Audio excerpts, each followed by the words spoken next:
Don't put yourself in the victim role. Be the hero in this whole thing. Don't be the victim. And it's just as easy to be the hero. Welcome into the Where You're Going podcast. I'm your host, John Little. It is great to have you along for the ride as we start our 3-part series on forgiveness. I'm so excited about this. Do you have those places in your life that you go back to over and over again in your mind? Maybe it's a physical place where somebody hurt you. Maybe it's a physical place where something really great happened and you were excited about the possibility of tomorrow and what life would bring, only to get let down a little bit by life or even by yourself. Well, welcome to the place where I got married. It was a hot August day just like this one.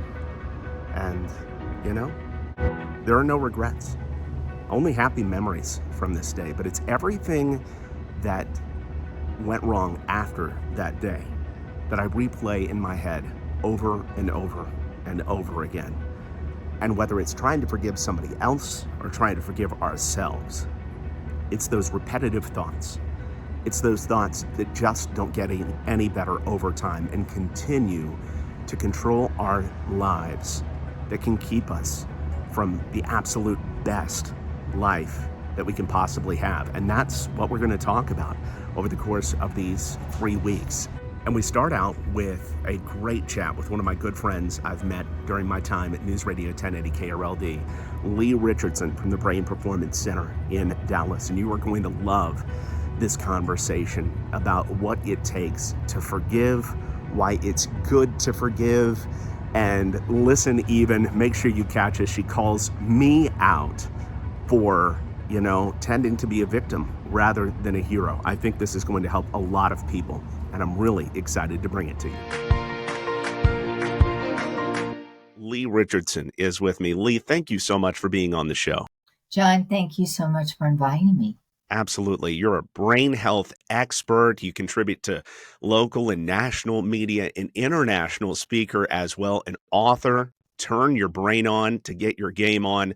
Also a licensed professional counselor as well, and founder and clinical director of the Brain Performance Center in Dallas. And I would add, you got an outstanding weekly podcast as well, In Your Head with Leigh Richardson. So you're everywhere. You're a busy person. Thank you. You know what, John? It's a good time to be busy. There's a lot going on in our world. There is a lot going on in our world. But thankfully, for you, for me, for our society, the focus on mental health, dealing with our traumas, dealing with our past, looking forward to the future. We've been on a journey here over the last decade or so, and I hope, things are getting better. What is your take on it from, a counselor's perspective? I think things are getting better because I think that we're realizing it's okay to not be okay. Mm. But it's not okay if you don't do something about it. For the last 20 years, we've tried to hide it. There's so much stigma around mental health. And this is a true fact. Someone that suffers with a mental health or a substance abuse problem will suffer 10 years before they'll reach out and get help. Wow. John, that's a decade, man. That's a long time. Wow. And yeah. And I think what's changed is people have, number one, realized, and I think COVID put us in closer touch with some of our personal values, and they've realized that, it's okay I've got to take care of myself, and I've got to stop and think about what are my core values, what's important to me. Absolutely, you do. And so that's something that you help people do. I'm not a counselor, but I am passionate about people experiencing freedom. And so whatever role I play in that, if it's just to do interviews and help disseminate some information, whatever, I'm really passionate about it as well. And one of the things that has been on my heart very, very deeply, and that's why we're doing a 3-part series on it here, is the concept of forgiveness from a counselor's perspective, from somebody who helps people through their past and their present and trying to get to the future. What is your take on the role that forgiveness plays in all that? Well, John, who hasn't been hurt by somebody? Everybody has. And I see a lot of when people come in, they're holding it all within and they haven't really processed it. And a lot of times when I start talking with people, I can tell, oh, they're bitter, they're resentful, Mm. they're angry. They're letting that whatever it is, it's managing them. They're not managing it. And that's the first thing I'll say is, you know what? Focus on what you can control. If you're hanging on to what happened in the past and you're letting that control you, you're living in the past. And Mm. when you say something like that, that's an eye opener. No, I know I need to be present in the moment. Yeah, you do. So let's talk about how you can do that. And sometimes you just got to get mad about it, John. Sometimes you do. Sometimes we've stuffed those feelings so deep in our recesses. I know for me, going through, um, really deep counseling and therapy for the first time over the last 4 years or so, we've looked at those things that I haven't really had the chance to get mad about. And in some cases, it's something that you experienced as a child that you want to get rid of. You don't want to have resentment about it, but it still comes out. The responses, the triggers, still come out to this day as a 41-year-old.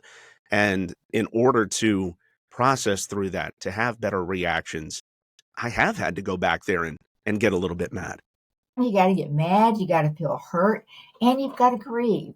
You've got to almost go through because forgiveness, being able to forgive somebody, it's a process. And so is grieving. It's a process. So first you've got to process what happened to you because and forgiveness means something different to everybody. Mm. What I'll hear people say is, I don't want to forgive because, I'm not going to let them think it's okay what they did. That's not what forgiveness is about. It's about you. It's about helping you feel okay and find that peace. I'm so looking forward to this, not only this conversation, but ones I'm going to have because I just want to ask questions with an open mind and get different perspectives. But I love what you say about it. It's not about them. It is about us. So how can forgiveness change us? Oh, in so many ways. If you can create that inner peace within yourself, it'll Mm. improve your relationships with your friends and your family. It'll improve your own mental health.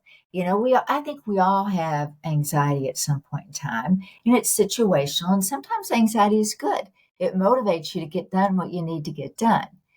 But it can when you're bogged down, when you're holding all those low frequencies. You feel it. The body keeps score of everything that's going on in the brain. And there's research that supports that. So when you create wellness in your mind, you create wellness in your body. You improve your immune system. You sleep better. It improves your self-esteem. Your heart works better. Everything works better. In your opinion, do we have to forgive? And again, I do want to emphasize, and we can get into this a little bit later, forgiveness doesn't necessarily mean restoration. It doesn't necessarily mean that person gets the same place in your life as they did before. That's not what we're talking about. But it is forgiveness of what's been done to us. Is that essential to heal? Do you have to do it to heal? I think you do. Mm. Because if you're holding it in and it's bringing you down and it's impacting the way that you approach life, and if you're holding negative energy, that's what you're looking for. We always find what we're looking for, John. If we've got that story playing over and over in our head, I was done wrong, I was done wrong, this is Yeah. bad, this is bad. What do you think we find every day? We go out and we find that guy cut me off, that lady, she just, the elevator was closing. She could have pressed a button. She did. I mean, we always find what we're looking Yes. for. And that's because that's the way the brain works. Two-thirds of the cells in the right hemisphere of the brain We're always scanning for danger. This is the same brain we had back in the caveman days when it was eat or be eaten. You come out and it's like, okay, what's out there? And people have got to start every day. Research says you have 3 times more positive events in your day than negative. But Wow. what does the brain hold on to? And that is so true. And so if we hold on to the negative, then we hold on to the things that were done against us, whether it be today or 30 years ago. And we're just going to keep going there until we choose to forgive that or choose to heal from it. Where does it fall in the healing process, or is it different for everybody, Leigh? Well, I do think it's different for everybody. And I think you made the most important point, John. You have to choose. Mm. And, forgiveness is an intentional decision that you make. You have to choose to let go of something. Mm. And I think that for everybody, it's different how you process that information, what you think about, what gets you there. Maybe it's someone important in your life that, says, look, same story. I've heard this story 99 times. I'm done, Leigh. Okay, Mm. well, that's a little motivating. Or maybe it can come from a spiritual basis Yeah. when you recognize, you know what? I just need to let it go. I need to, if you read the Bible, if you listen to music and you say, I need to internalize those words. I'm reading it and it sounds good, but you need to internalize it and maybe you need to start speaking it. Absolutely. And we're really going to get deep, especially with the third part of this, into the spiritual aspect, specifically the Christian aspect of it. But I want to, just make sure to make space for everybody in here, no matter where you are, whether you believe in a higher power or you don't, or whatever the case may be, because I believe there's hope for everybody and there's freedom for everybody. And I know that's something you believe as well. I put the question out there to some of my Facebook friends. It was very generic. How do you feel about forgiveness? I just wanted it to be as open-ended as possible. And there were some people that came back and said, it took me 4 to 5 years to forgive. I'm sure that, I was trying to do it, right? They said, but it just took me 4 to 5 years. I'm for sure for some people, it takes way longer than that. Is that okay? Is it okay that it takes a while to fully let something go? Well, I think that it is because you have to understand there's 4 things that puts a brain in a dysregulated state, and when that brain is in a dysregulated state, it's harder to let go. You've got genetics, you've got physical head trauma, you've got the emotional trauma, and then you've got stress. And Mhm. if you keep yourself stressed out in a stress state over what happened 10 years ago, yeah, it's going to take a little bit longer. And the way that the way that the brain processes information is we turn it into stories. But the brain's not really all that concerned whether that story's true or accurate. And we keep telling ourselves those stories, over and over and over.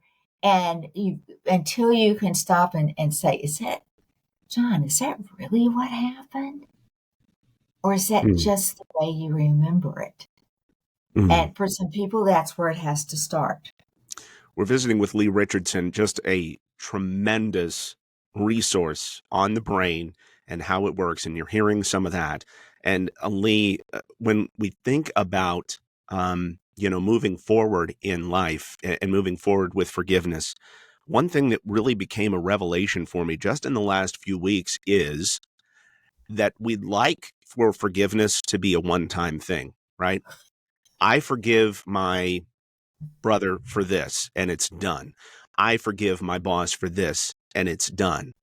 But like you said, with the way the brain works is we're trying to retrain it just naturally. Those thoughts are going to come back, even if we say, I choose to forgive. And even if we've got some good feelings about that person, it may be a continuous fight. Sometimes we've got to continually choose to forgive. It's not just a one-time deal sometimes. Oh, I absolutely agree, John, because let's say you forgive your brother. Then you're hanging out with him and he does what he always does, and that triggers Yeah. like, oh, here we go again, you know. And when that happens, catch it. And Hmm. because you'll feel it. Sometimes maybe you feel it in your gut. I feel things. I feel more, stress in my chest. It feels tighter. We Hmm. all feel it differently. Pay attention to what's going on in your body. What do you feel? And when you feel that, and then you hear it in the brain, here we go again. Stop and breathe into it. That is one thing you can do wherever, it doesn't matter where you are. You got to breathe, you know? And when we're talking, I'm probably taking 12 breaths a minute. My optimal breath rate is between 4 and 7, just like yours is. So stop. And my favorite thing when somebody really pushes my button, I just close my eyes and I visualize this triangle and I breathe in and I hold and then I breathe out. And not everybody needs something to visualize. It helps me stay focused. And but whatever works for you, when you feel it in your body, when you hear it start going on in your brain, stop it, and you can. And just focusing on your breath rate. If you slow your breath rate down, you'll slow your heart rate down. If you can get those two to dance together, you've got heart rate variability. It's a sign of wellness. Oh, I love that. I love that Leigh brings so much more to the table, than just cut and dried, counseling advice. There is so much more to the brain, to the body. That's why I love Leigh so much. Leigh, That's why I there's, love being on with you, John. I appreciate that. When it comes to forgiveness, there are so many different types of things. We could be trying to forgive something like really little, like being cut off in traffic, like you said, or something really big. I mean, something unimaginably big. Um, and maybe we do want to still have a relationship with that person we are choosing to forgive, but maybe sometimes it's not okay, or it's not good for us. Can we talk about the difference between, forgiveness and restoration, and forgiveness and, um, you know, just the choice that it's okay in some cases to not restore that person to the spot they had in our lives previously? Well, I think you make a good point because some people say, well, if I forgive them, then I'm going to have to let them right back in my life. I'm going to have to reconcile with them. No, you don't, because forgiveness is all about you. And you're doing it to get that peace in your heart. Maybe you're doing it to lower your blood pressure. I don't know why you're doing it, but why you're doing it is all about you. Mm. And, the question that I'll ask people is when you start to think about forgiveness, you know, remind yourself, why do you want this person in your life? You Mhm. only have one dad. Maybe you only have one brother, but stop and think about why do you want this person in your life? Because, and recognize the goodness, because it's not all, sometimes it's not all bad. It's that one thing that I was 8 years old and in front of everybody at the family reunion, he held my head, under the water in the river. And okay, what the strange thing is nobody else at the family reunion remembers, That's right. but you do. One thing I do want to ask, though, is for relationships that do want to survive. You want a relationship to survive. Um, and again, I want to also emphasize that we don't always have to go to somebody and say, I forgive you for this or that in order to forgive them. We can just forgive them in our minds, forgive them in our hearts, forgive them for us. But what can the value, if you believe that a relationship should survive, of coming to somebody and especially if they've apologized, from the heart and saying, you know what, I forgive you and I bless you. How can that help restore a relationship that does deserve to be restored? Well, apology is the first step in forgiveness. And when Mm. somebody comes to you with a truly sincere apology, you know it and Yeah. you feel it. And maybe at that point in time, oh my gosh, I'm surprised. Where did this come from? And Right. yeah, you have to process it a little bit. But after you do process it, for me, the easiest thing to do is say, thank you for the apology. That meant a Mm. lot to me. And Mm. that opens that door. That opens the door. Or thank you for the apology. It made me feel so. It's giving back because whoever made that apology, it was hard for. It Yes. was because honestly, where I see people struggle with forgiveness the most is forgiving themselves. Mm. Yeah, I definitely wanted to get into that, but so I'll let you do it. Hey, forgiving yourself, that is definitely something that I have been working on here recently. Just being like, man, I really feel like I caused my divorce 3 years ago. It really, I really feel that way, and even if I feel that way, and even if it's truth, and I believe that for the most part, it's truth. There are two people in every relationship. But if I could have But, done things differently, I think maybe it could have turned out differently. But but at some point, I've got to let that go and say, you know what? I forgive myself. you do because if you don't put yourself in the victim role. You know, No, I no, mean, no. because be the hero in this whole thing. Don't be the victim. And it's just as easy to be the hero. It was a painful divorce. Every sad ending hurts, and Hmm. it usually hurts everybody. But instead of saying, "Oh, if the what ifs," I hate the what ifs or the shoulds. What's worse than the what ifs or the should? I I, should have done this. I Well, should have done this. I should have done this. If I'd have done this, because the shoulds, they have these two little friends called shame and blame. oh, And mm, well, you should have done that, Leigh. Well, I didn't. Well, if you would, well, shame on you. It's all your fault this happened or this didn't happen. So, and that's when you start with those negative thoughts, the shoulds, the everything's a catastrophe. You're playing the victim. mm, And there's no reason to do it. It was, I'm really sad that my marriage ended 3 years ago. And I've spent the last couple of years really working on myself to understand how if I get in that situation again, how I can mm. react differently and how I can make myself a better person to be married to. There's the hero. Come on. And I really appreciate you calling me out on that. And I hope that it helps some people just be like, you know what? I blame myself for this or that, losing my job, losing a relationship with my kid, whatever the case may be. But I, but even in that, even in saying I did something bad and so it was my fault, that's playing the victim. And I don't think about it that way enough. And none of us need to play the victim. That is not a place where we can thrive from. Who wins? Who wins when anybody plays the victim? Mm, Nobody. mm, Nobody does. But it's that negative thinking. It's those negative thoughts, well, it's all your fault, Leigh. That just jump into conclusions. yeah. And so many people are, oh my gosh, they're fortune tellers. They can tell you what's going on in your brain. Uh, it's just negative thinking and being able to wrap your arms around that. And so, you know what? I'm looking for the positive. Today, I am looking for the positive. At the end of the day, what are the three things I'm grateful for? I think there's just a little bit more here, Lee, on self forgiveness.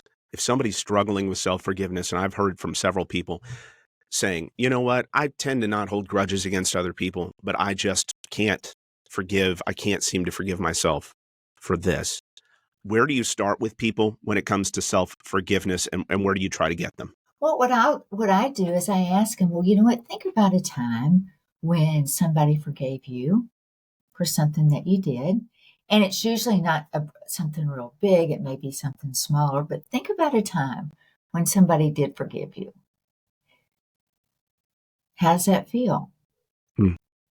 And, a lot of times I'll say, if you can't talk about it, journal. There are ways that you can get in touch, whether it's, reflecting back on the actual experience, challenge yourself. Is that really what happened? Because sometimes when I challenge myself, is that Leigh? Is that really what happened? Well, well, I don't know. But it's the way I want to think it happened. Yeah. And so by doing that, just trying to get to the truth, it can help us to reframe the whole thing, look at it from a different perspective. Sometimes the way we've been looking at it for the last 5 years, I mean, that's why we're seeing Leigh. That's why we're seeing our counselor, because it ain't working for us, to think about it the same way over and over again. But it takes a long time for people to get to that realization Hmm. because, well, it's not that. It's I had a wreck. I wrecked my car. And then we'll throw that to another. I wrecked my car, and my insurance company didn't treat me right, Hmm.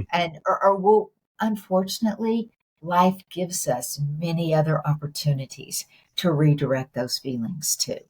Hmm. But if you can catch those feelings instead of trying to redirect them somewhere else, then life gets overall easier and your quality of life improves.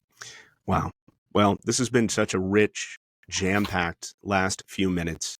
Leigh, if somebody is just having trouble with forgiveness and trying to see the benefit of it, just give us a quick wrap up. Why? Why is it best? Well, it's best for you, for your health, and for your heart and for your brain. But you're not the only one out there. Stanford University has done a lot of work on forgiveness. Oh, wow. And for those of you that are struggling with being able to forgive, Google Fred Luske, and that's Luske, Okay. Stanford University, because he wrote a book, and I don't know the name of the book, but he wrote a I'll find book. it. No problem. Yeah. And because I think being able to recognize you're not the only one. Hmm. Many of us, most of us have something that we just got stuck in our heart or in our head, and we can't let it go. And I have found, John, most people do, they want to let it go. Hmm. They help me, Leigh, get it out of my head. They just don't know how. And when something's got control of you, then you don't feel that you can. When you start to take control of whatever it is, then guess what? You're in charge. And I know that's what you're all about, making sure that we, all of us, each one individually, has the power. And we're the hero in the situation, as you mentioned before. Oh, and if you want more of Leigh Richardson, and I know you do, her podcast, In Your Head with Leigh Richardson, is outstanding. And also, she is clinical director at the Brain Performance Center in Dallas. And there are so many resources out there. Just Google Leigh Richardson and you'll find a ton, but I'll make sure to leave a lot of those in the notes as well for this show. Leigh, I cannot thank you enough for your time. You are so kind. I'm so glad I've known you for the past 4 or 5 years now, and thanks for helping all of us today. Thank you, John, so much for asking me to. It's my friend Leigh Richardson here on the Where You're Going podcast. I can't thank her enough for her time. So what did you learn today? Hey, make sure to comment on it. Send me an email, whereyou'regoingpod@gmail.com. Like it, subscribe to it. Send it along to other people to give other people hope. And we've got 2 more episodes on forgiveness coming up over the next few weeks. Over the course of my life, several times I've pulled out this right here, especially over the last 3 years. This is the pocket square that I was wearing the day that I got married. And those mementos from big days in our lives, they can hold positive power. They can hold negative power over us as well. If you've got something that's holding you back, don't be afraid just to leave it behind and move on to bigger and better things. Thanks so much for being a part of the Where You're Going podcast. We'll talk to you next week.